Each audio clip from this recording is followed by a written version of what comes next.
اقبال ساجد کہتے ہیں کہ پیاسو رہو نہ دشت میں بارش کے منتظر، پیاسو رہو نہ دشت میں بارش کے منتظر، مارو زمیں پہ پاؤں کے پانی نکل پڑے۔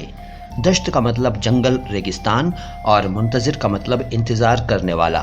پیاسو رہو نہ دشت میں بارش کے منتظر، مارو زمیں پہ پاؤں کے پانی نکل پڑے۔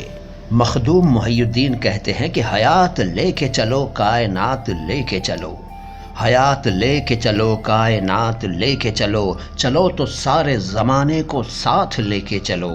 حیات کا مطلب زندگی، کائنات کا مطلب ساری دنیا سرشٹی، اور زمانہ کا مطلب دنیا۔